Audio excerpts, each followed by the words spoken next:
Hello and welcome to Mad Buddha's Guide to Tracer. That's right, Tracer is a hero based on raw speed and skill due to her passive of being able to strafe, shoot while running, and her ability to blink. She can outmaneuver any other hero in the game.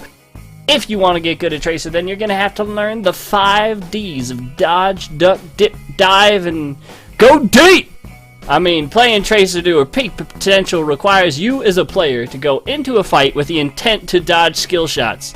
Having the confidence to go deep on your own, as well as having the awareness of knowing when you are pushing your limits too far, is the key to being able to play Tracer well. Let's get straight into the build, shall we? Tracer's level 1 should always be Tracer rounds. I cannot overstate the importance of Tracer's level 1 only being Tracer rounds. Because if you can't see who you're shooting, well, then you can't charge, bomb, or land it good.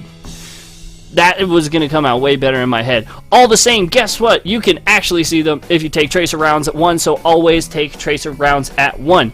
Now, this is where you're going to get your first divergent talent choice is at level 4.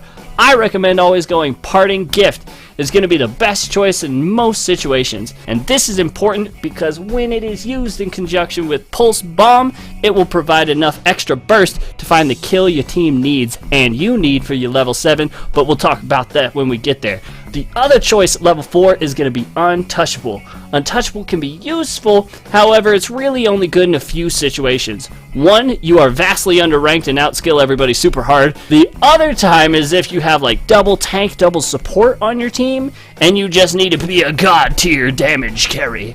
That you always wanted to be. That's all we got for level 4, so let's go straight on to level 7. Level 7, you only have to pick Spatial Echo. Look, let's put it this way. Jumper gives you 4 blinks, but if you get even 1 kill in a fight, you get 5. What? With Spatial Echo? That's crazy. And if you kill everybody, you get 13. 13 possible blinks, man. That is out of this world. There is no reason to not be taking Spatial Echo. It is way too good. You become a wannabe Li Ming and you just destroy your opponents with your skill. Always take Spatial Echo at level 7.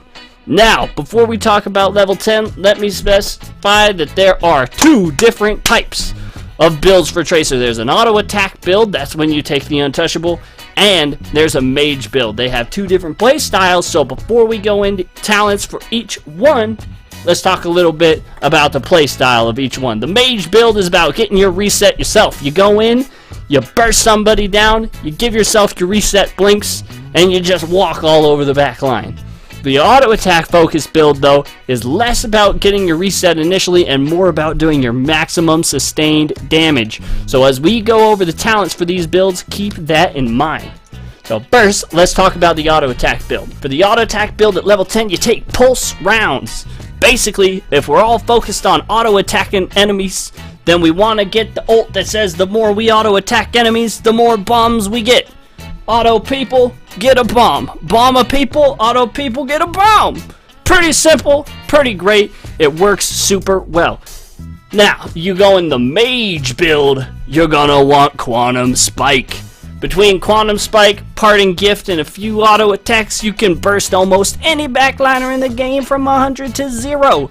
It is nuts how much damage this can do. Quantum Spike with the 10% bonus. Whew! Baby, you can practically take 100 to 0 on a tank. It is ridiculous. I absolutely love Quantum Spike. Don't bother with the other 10. It's a noob trap. But let's go on to the 13 talent tier. Let's go again with the auto attacks first. So if you win Untouchable, you win that Pulse rounds at 10, you want to take Leeching Spray. Leeching Spray giving you that juicy lifesteal that you oh so desperately need when you're in the back line. You are the mage build, you go Bullet Spray. You got huge AoE damage in every direction. Melee already hit stupid hard, but now we can make it hit real stupid hard. Hey baby, alright. Next talent tier, level 16. Alright, you go the auto attack build. You want to take Sleight of Hand. It's very simple. The Pulse Bomb upgrade at level 10, Pulse rounds, gets better with the more auto attacks you do, because it's charged based on the number of auto attacks you shoot, not how much damage they do. Because pulse rounds work this way, we go with sleight of hand. It's very simple. You shoot more, this equals more shots being shot, this equals more pulse bombs, and then that's more damage, and that's good. Yeah, the mage build is 16 though. You take locked and loaded, and yes, it's hard to use. Get good. This talent offers the most damage per single clip, and if we're only after that reset, if we're only after bursting down one target, then we want to do the most damage we can do. Straight on to level 20. So all 3 of Tracer's 20s can be good. Don't let the masses fool you.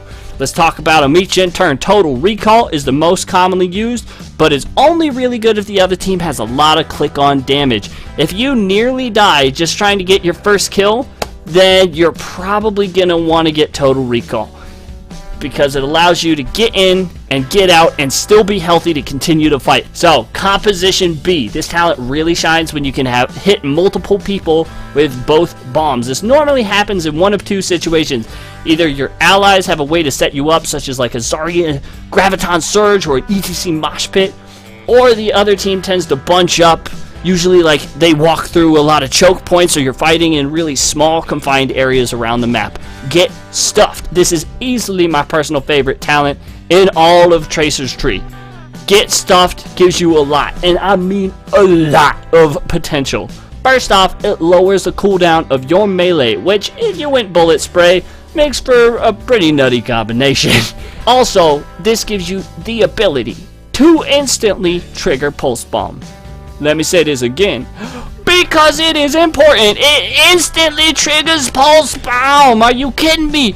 Oh, a combo of 1 clip of autos, pew, pew, pew, pew, pew, R, and then W can eliminate an entire squish of hero's health pool. You don't even need no help, man. You a single independent damage who don't need no tank. You go in, you take him down, you show him the door, and you get your reset yourself. In conclusion, Tracer is extremely mobile, which means she has incredible potential to take advantage of enemies' mistakes. However, when playing her, make sure you are using efficient blinks, and don't let your speed get out of control.